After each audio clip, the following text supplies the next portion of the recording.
Many, if not most, commentaries on the Westminster Confession tend to treat it as a document that just dropped out of the sky, with little or no appreciation for the historic context that surrounded it, or of the other writings of the divines that helped to elucidate it. The Assembly convened in the summer of 1643, but its roots go back many, many years into the history of the Reformation. So it'll be good for us to take some time to go back and understand something of that historic background that formed the preceding context of the Westminster Assembly. The first important point on which we should be clear is that the Reformation in England and the Reformation in Scotland, though both occurring on the same island, were quite different altogether.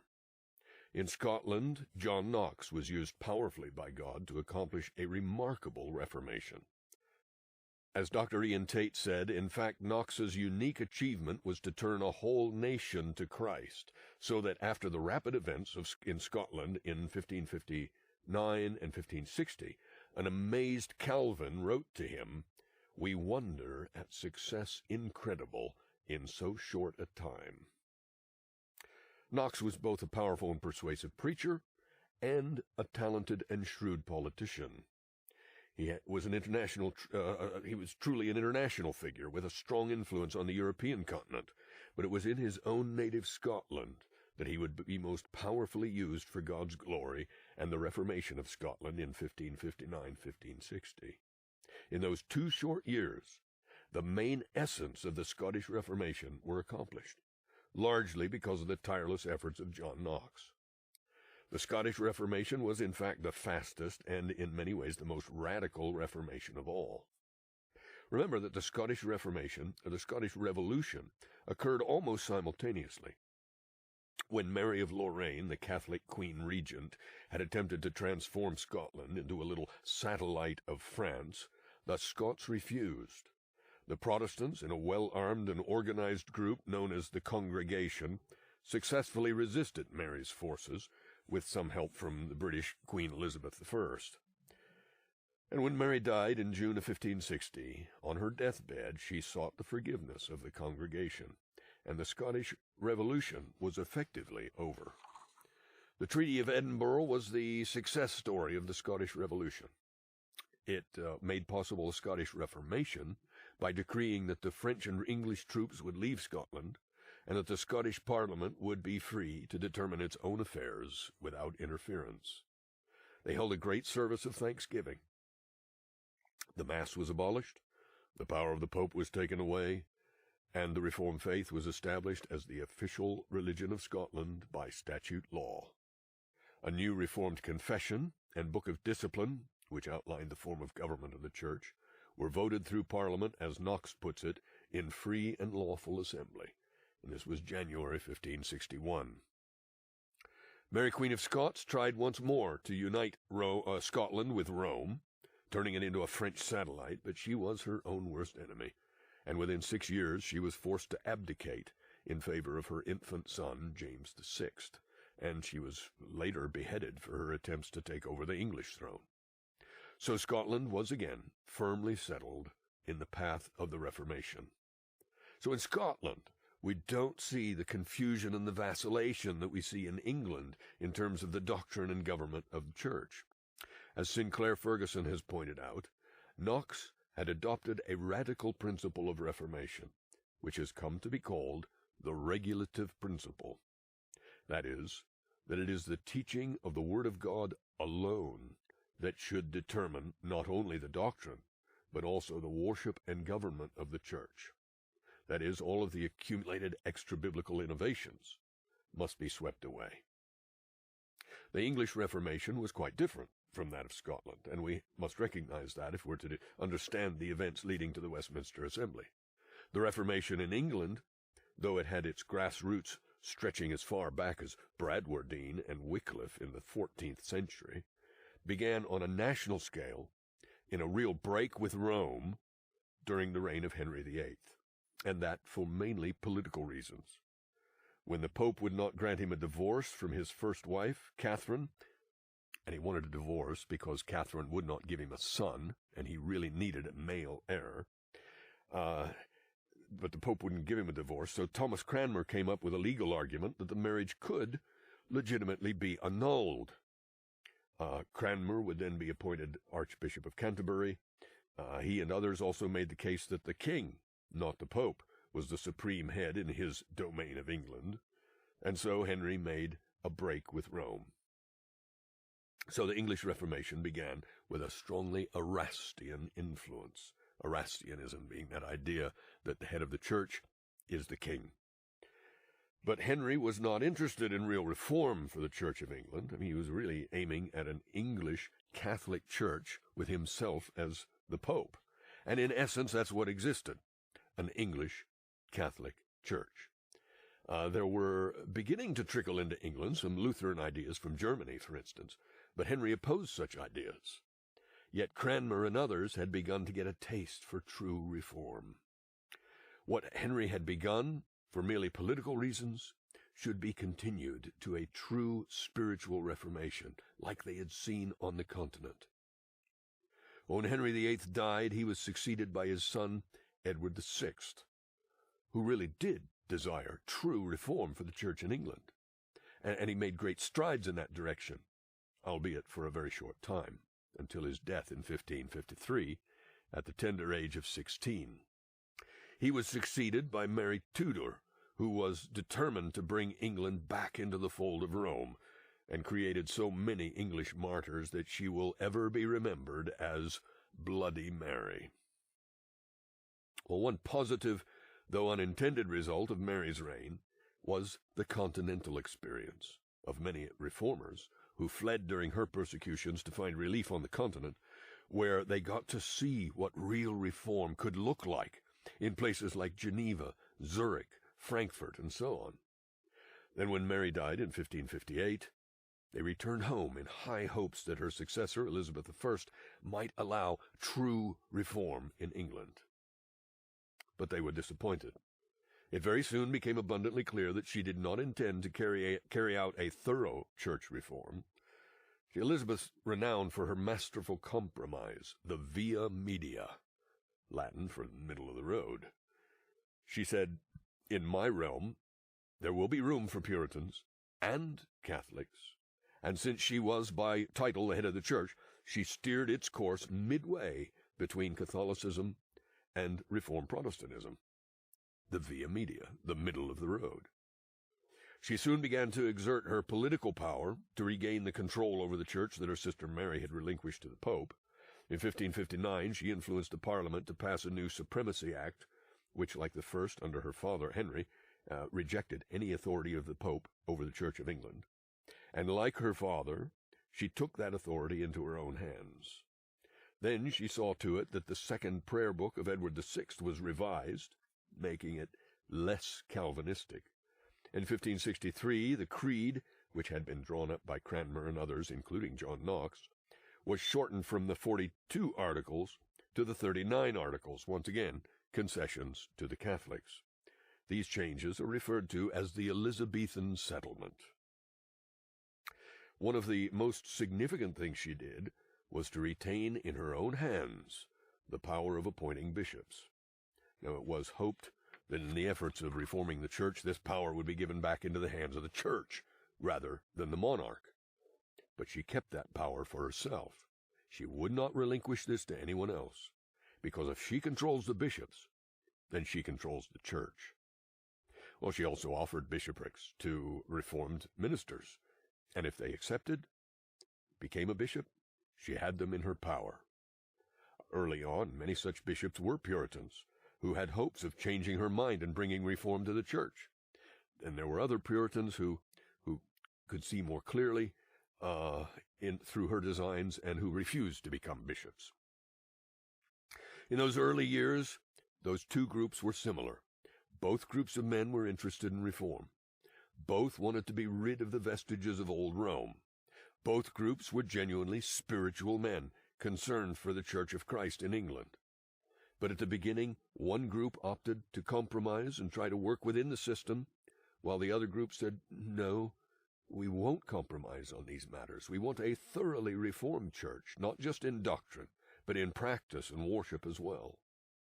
At this early stage, there was not that much difference between these two groups. But as time went on in Elizabeth's reign, the two camps began to be more and more clearly defined, differentiated, and polarized into two really opposite and different groups which opposed one another. It was in the Vestment Controversy of 1563 that the Reformation men were first called in derision Puritans. It was a name that was taken from the Puritani, a heretical group in the early church that had heretical ideas about perfection after salvation and things like that. Before that they'd been called precisians or other such words. But now they were called, "Oh, you Puritans, you just want too much." Now, we don't have enough time to deal in detail with the rise of Presbyterianism in England, from the powerful early teachings of that pioneering Cambridge Calvinist, Thomas Cartwright, who took the country by storm. It's a worthy study, and you can read about it in Merle Daubigny's The Reformation in England, as well as other histories. I commend them to you.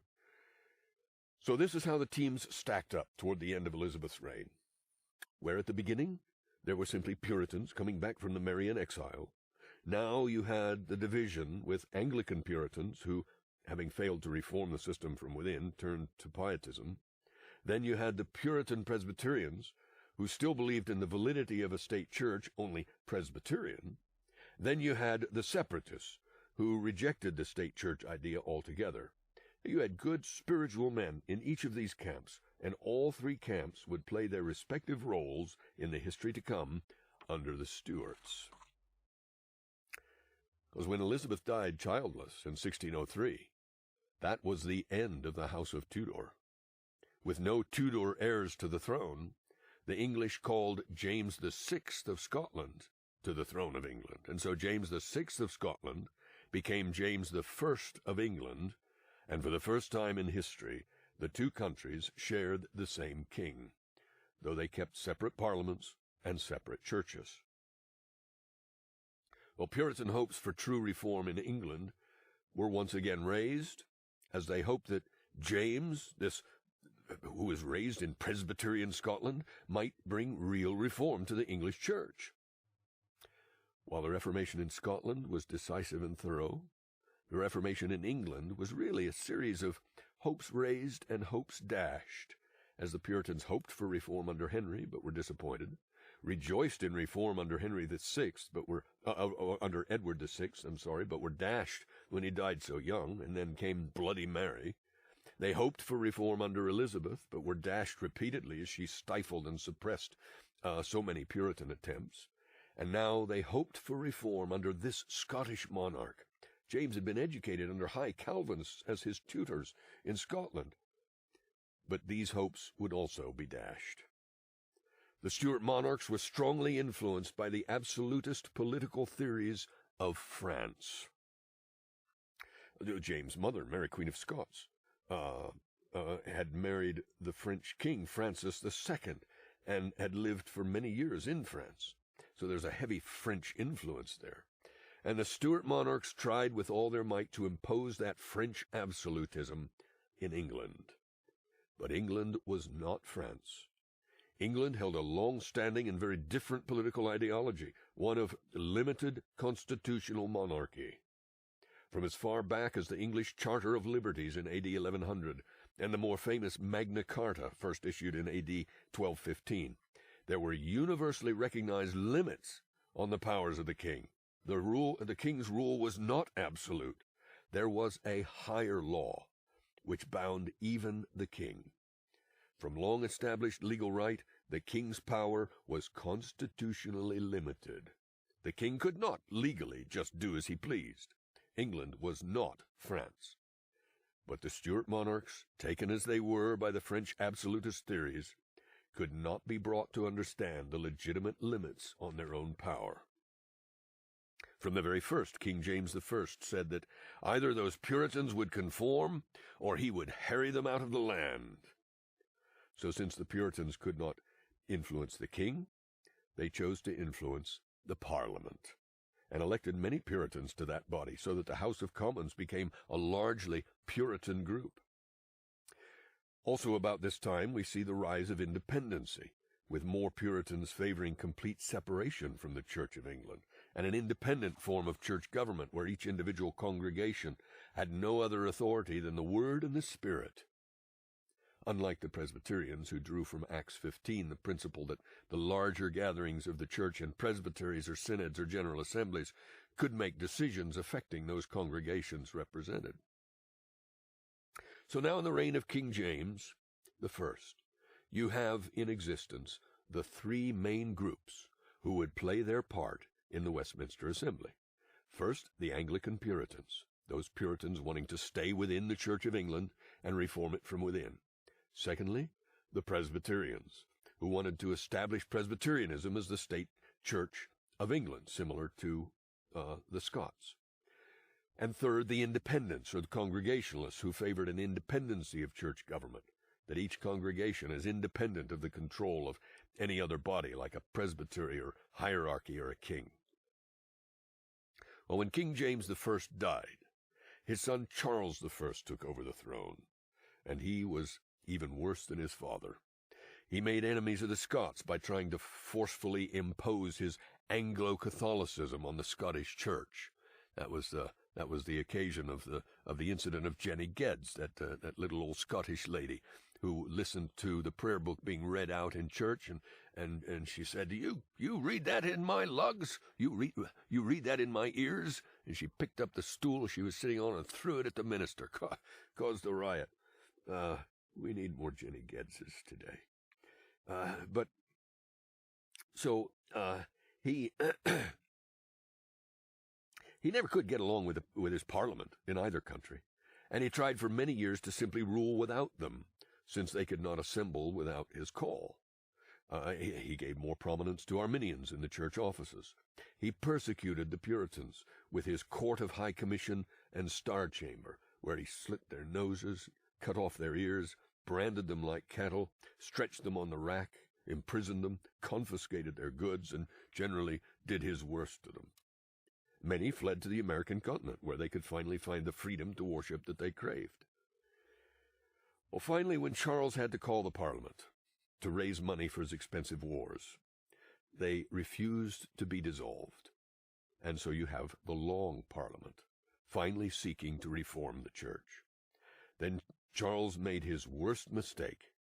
When he stormed the Parliament building with his own troops, he moved the royal standard from London to Nottingham, and he began waging war on his own government with foreign troops. It was that cost him his life. You might, as a little, get a feel for that, you might want to watch the movie Cromwell with Richard Harris and Alec Guinness. Alec Guinness does a wonderful job as Charles I and makes him almost a likable character, though he was actually not so likable in real life. Well, Oliver Cromwell took over the army and turned it into an efficient fighting force that could compete with the king's forces.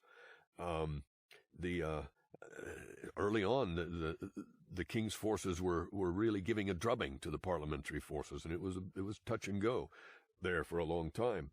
And they realized that it was the Scottish army that could tip the balance one way or the other.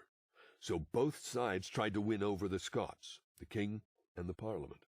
Well, the Scots agreed that they would help the Parliament if they would sign the Solemn League and Covenant. And that was a serious thing, and they debated about that. It's one thing to enter into a treaty or a league, that's done all the time, but to sign a covenant, that's a relationship with God himself. It's a very serious matter. Well, both the English and the Scots wanted what the Westminster Assembly could accomplish. The Covenanters and the Puritans were very much in agreement that they wanted to avoid a civil war. They wanted to work toward a thorough reform of both the church and the state. They all wanted the same thing. They'd already begun revising the 39 Articles, which were generically reformed, trying to make them more thoroughly reformed. They'd gotten to Article number 11 when the Solemn League and Covenant was signed in 1643. And at that point, they realized that a mere revision of the 39 Articles would not be sufficient. Now combine this with the result of the Root and Branch petition, that there was now no ecclesiastical government in the Church of England, because the Root and Branch petition abolished episcopacy. So now there was really no church government. So yes, a far more thorough reformation was needed, and it was needed now. So we come to the meeting of the Westminster Assembly. When the Parliament actually sent out the call for the Westminster Assembly, the King, who had at first supported such an idea, declared it illegal and treasonous. So some very able men, greatly respected by the Assembly, did not come on that account. The most famous of these would be James Ussher, the Archbishop of Armagh in Ireland. Ussher was greatly respected by the English Puritans. He was truly a Puritan, and he had the greatest hand in writing the Irish Articles. And those Irish Articles would be consulted heavily for the framing of the Westminster documents. And the Church of Ireland was indeed far more reformed than the Church of England. But in declaring the assembly illegal, the king also virtually assured that those churchmen who would be most favorable to his position would not be in attendance. So any voice in support of prelacy, and particularly the king as the head of the church, would hardly be heard. Now, you must understand there was a war on. There were great financial troubles. It was grave political unrest. It was a very difficult time. Surely, reforming the church could wait until we got through some of these things. But no, the reform of the church they felt was too important to delay, even though there was a war on, even though there were all these problems. We needed to reform the church. Sinclair Ferguson noticed that if you read the accounts of the actions of the assembly, you'll see that the Scottish delegates arrived late. Not because they overslept, not because they'd been partying too heavy the night before. And the first thing they did was to apologize for being late, because their ship had been blown off course, and it took them much longer to get there than they had thought. But why would you go by ship? The land route would have been much quicker. Well, they couldn't go by the land route because of the war. The land route was no longer safe because of the battles, and so they had to go by sea. Well, the call was for about 150 to meet on the 1st of July, 1643, in Westminster Abbey. The participants are called divines, meaning theologians, that is, those who were divinity scholars. Not that they were in any sense claiming to be divine, just that they were students of divinity. William Twiss was named as the prolocutor, what we would call the moderator.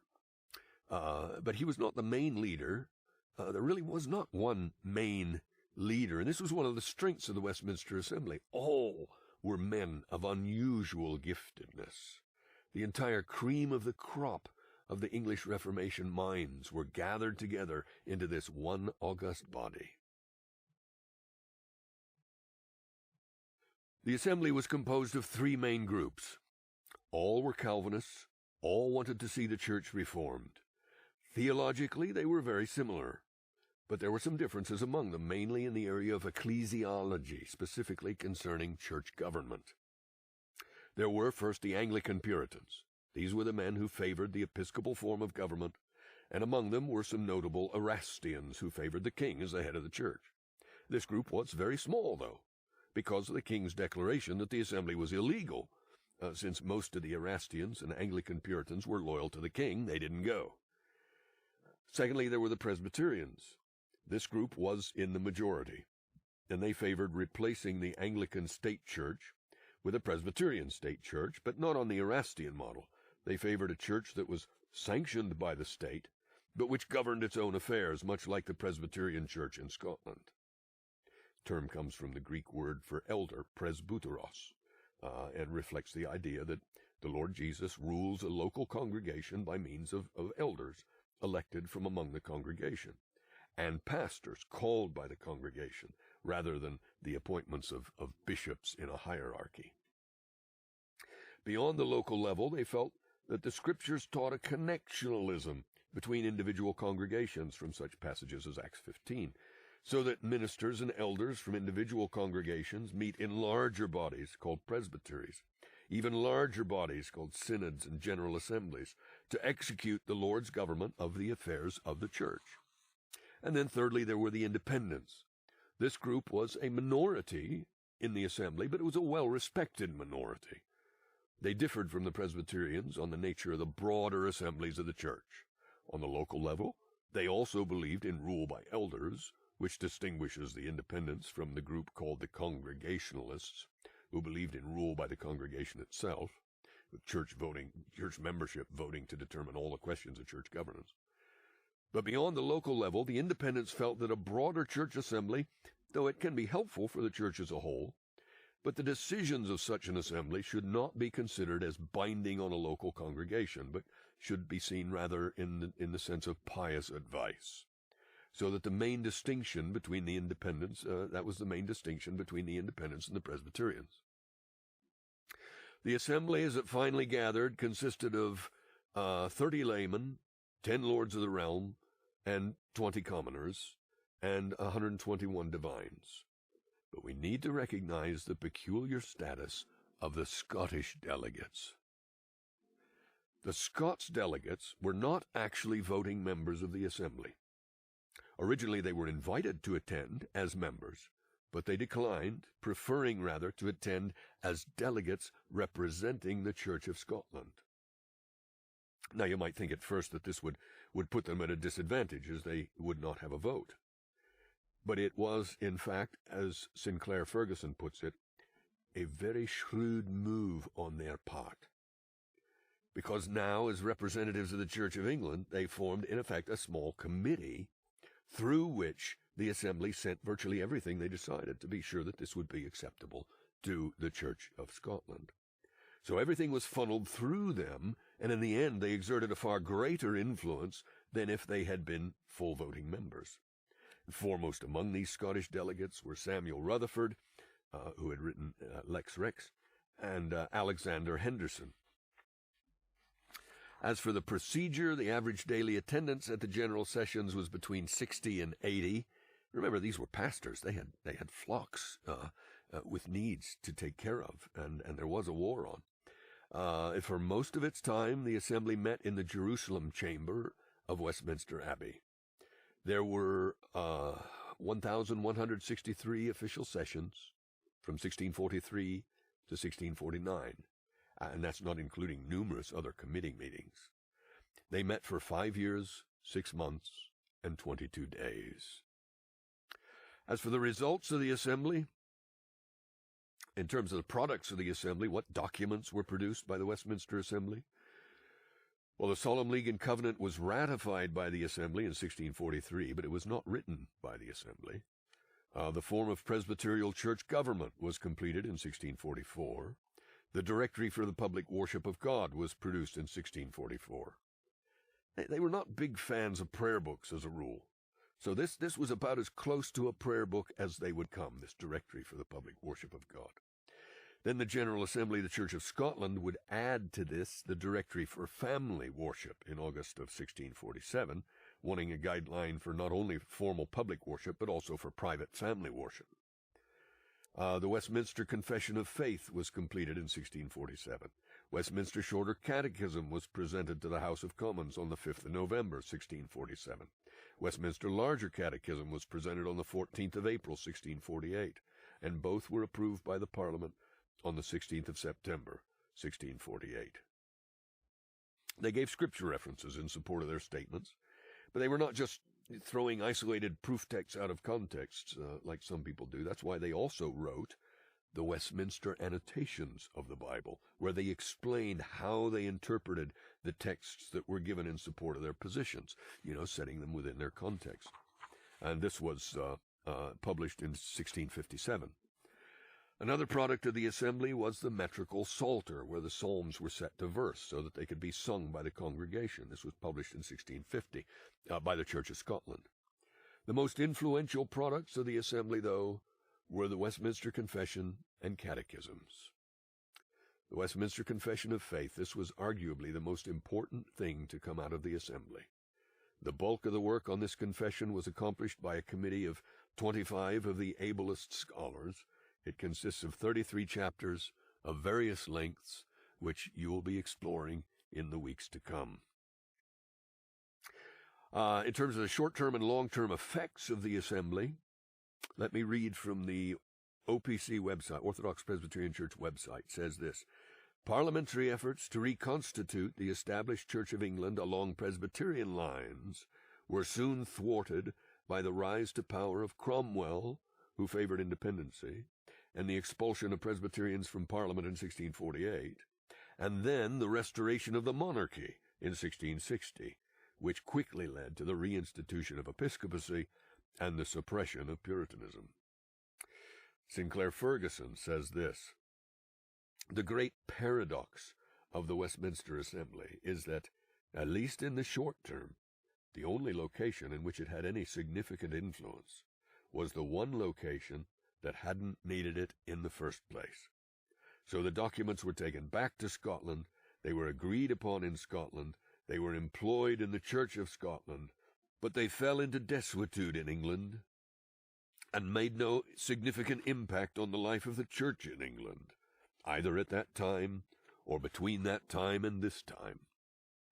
And so it's only been in the history of the Church in England in kind of isolated pockets of independency, of fairly major influence of the Westminster Confession on the Congregationalist Confession, the Savoy Declaration, major influence of the Confession in the so-called London and Philadelphia Baptist Confessions.